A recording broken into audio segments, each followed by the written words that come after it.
I've been using the Galaxy S9 and S9 Plus for a couple weeks now, so I wanted to share with you my 5 favorite features for the phones, as well as 5 ways that they still need improvement. Let's start with the pros. I said it last year and I'll say it again, the overall design of Samsung's newest flagships is fantastic. Even though they haven't changed much since the Galaxy S8, they didn't really need to. The curved edges and glass front and back make them comfortable to hold, while also making it easier to reach both the top and bottom of their tall displays. The buttons on the sides are tactile and satisfying to press, it still has a headphone jack, and the fingerprint sensor has been moved beneath the camera. Not too many people enjoyed having it off to one side. Job well done, Samsung. The only problem that I could see with the overall build is that since it's all glass, it is much more vulnerable to both damage and fingerprints. You could get a big case to protect it, or you can pick up a skin from Dbrand, which won't add any bulk. It gives the slippery beast a bit more grip, and with a wide selection of skins to choose from, you can really make your phone stand out from the crowd. I'll drop a link down below if you're interested. The second best feature is the display. This is basically the same screen we saw on the Note 8, but with the size and shape from last year's Galaxy S8. The only differences compared to last year's models are smaller bezels and a 15% increase in brightness under direct light. Apart from that, they're both still Super AMOLED, Quad HD, and have a 18.5 by 9 aspect ratio. Just like before, the S9 screen is 5.8 inches from corner to corner, and the S9 Plus is 6.2 inches. Colors are extremely accurate, viewing angles are excellent, the blacks are truly dark, and the improvements in brightness is noticeable. Once again, Samsung's newest flagship has the best display on the market. Just make sure to change the resolution to 1440p in the display settings, as by default it's 1080p. When you think of a Samsung flagship, you don't always consider the performance as a pro, especially in the long run. But this year the S9 is showing a lot of promise thanks to the new Snapdragon 845 chipset. From the first time I booted it up, I noticed a jump in speed when comparing it to last year's Galaxy S8. Navigating through the interface is fast, both application loading and resume time is snappy, and animations and transitions are buttery smooth. If you like to game, this is the way to go as well. It's packed with the Adreno 630 GPU, the most powerful graphics chipset Qualcomm has ever produced. And that's not even mentioning Qualcomm Snapdragon X20 LTE modem for improved networking performance. The phone isn't perfect though. I did encounter a few hiccups. For example, when loading up the Bixby panel, or trying to use the face widgets within the always on display, but in the end the pros outweigh the cons. This is definitely the fastest Samsung phone I have ever used. Still, it won't outperform some of the fastest phones on the market such as the OnePlus 5T or Pixel 2, but it does manage to do certain tasks faster such as loading up apps or web pages. Generally speaking, Samsung has always done a great job with the rear camera, and this year it's the single biggest upgrade on the Galaxy S9 and S9 Plus. When compared to the S8, pictures are more detailed but not as overly sharpened. They appear less processed, resulting in a more natural look. But the key improvement I had my eye on was the low light performance, and that's thanks to the extremely wide f1.5 adjustable aperture. When grabbing shots in the dark, photos on the Galaxy S9 have less grain and more detail since that big aperture lets more light into the camera. In fact, even in settings where I thought it would be too dark for good photos, the results were consistently surprising, providing me with pictures that looked astonishing. Now, I wouldn't name this camera the best of the year. It isn't without its disadvantages, including a very long shutter time in low light, resulting in some blur from moving objects, and frequent overexposure in daytime shots. It comes down to this. The rear camera on the S9 is great, but just don't expect it to wow you quite like the Google Pixel did. Lastly, the best thing that I love about this phone, and this also goes for last year's S8 and Note 8, are the extra goodies that it comes with, which makes it the complete package. With every new Samsung flagship, you're already expecting top of the line specs, but you also get all the little extra features that most other flagships don't have. It has MST for contactless payments at more terminal types, IP68 water resistance, stereo speakers and a headphone jack for the ultimate video or music experience, expandable storage, USB Type-C with fast charging, and even wireless charging. There are also multiple biometric unlocking methods, Bluetooth 5.0 features like separate app sound, which plays my Spotify media on just my Bluetooth speaker while everything else is piped through my phone. Smart Select to capture certain areas of my screen, secure folder to make any file or app private.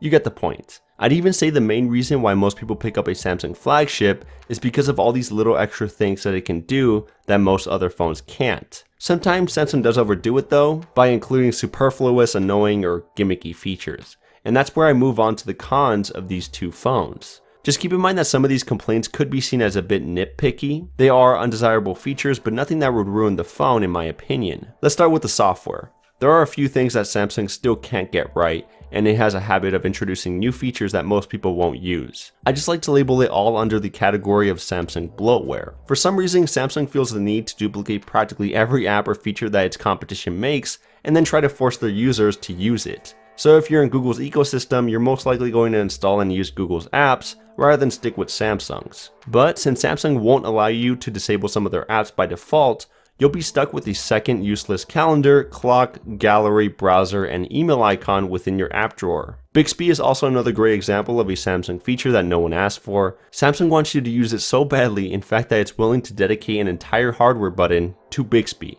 which you can't remap by default. Now don't get me wrong, some people might actually find these Bixby services useful. I'm just letting you know that Samsung is still loading its software with clones of features from Google or other third-party apps, and the competition still does a better job. This year's big new gimmicky duplication is AR emoji, which is just a clone of the iPhone X's Animoji feature, but 10 times worse. All of the characters and stickers are just weird and creepy. Like if I sent one of these mask stickers to a girl I liked to try and make her laugh, she would probably stop talking to me. It also doesn't use any special technology like Apple does to capture your face movements. It just relies on your front or rear camera, so the tracking is jerky and bad. In the end, I don't mind if Samsung tries to create some tools that could potentially be useful, but I don't like the idea of forcing us to use them by making them difficult to avoid or disable, and I don't like the low effort cloning of its competitors' hot new features. The next worst thing about the Galaxy S9 and S9 Plus is likely to be something Samsung has been struggling with for years, and that is consistent software updates. Every year I make the same type of video entitled 5 best and 5 worst things for Samsung's newest flagship ever since the Galaxy S7, and each year I still find software updates to be an issue.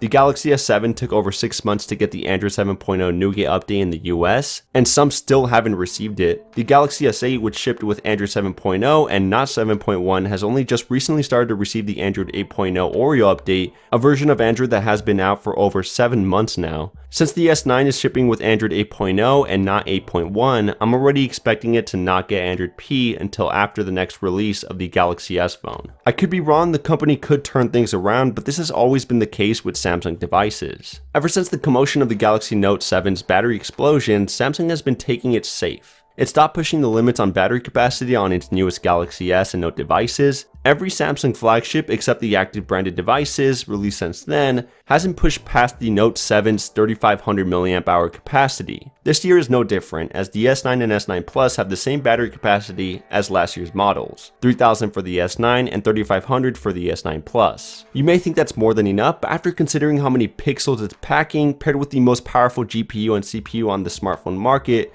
as well as all those extra bells and whistles it comes with, you may start to wonder if 3500 mAh is actually enough. I don't think it is. Even though I am a heavy user with Wi-Fi, Bluetooth, GPS, screen brightness set near to max, and the always-on display enabled at all times, I am only getting around 3 to 4 hours of screen on time. Sometimes it won't even last an entire day if I start to use my social apps in a consistent way. And if you're a gamer, then expect to carry around a charger. It definitely won't last until bedtime. The battery life isn't terrible. There's a lot worse out there, but it's not that great either. Eventually, Samsung will have to bump up the battery capacity in its flagships if it wants to keep upgrading other aspects of the hardware. This next worst thing might be a bit nitpicky, but I do believe that most people feel the same way. Physically, the S9 feels more like a refresh of the S8 than a full-fledged upgrade. In other words, if I saw both phones side by side, at a glance I wouldn't be able to tell them apart unless I looked at the placement of the fingerprint sensor on the back. It's not a huge deal, especially considering that last year's model was one of the best smartphones of 2017,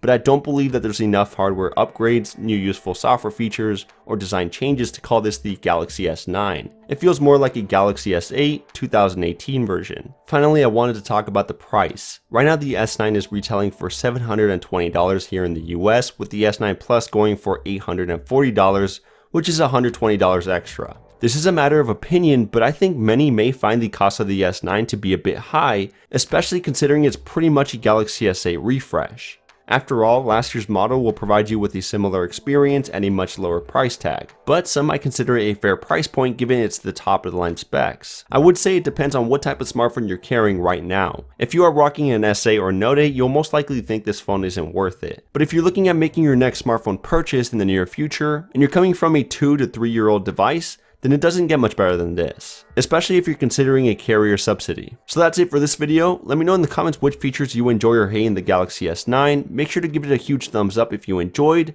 Don't forget to take a look at all those skins from Dbrand. Get subscribed for even more awesome Android content, and I'll catch you guys in the next one. Peace!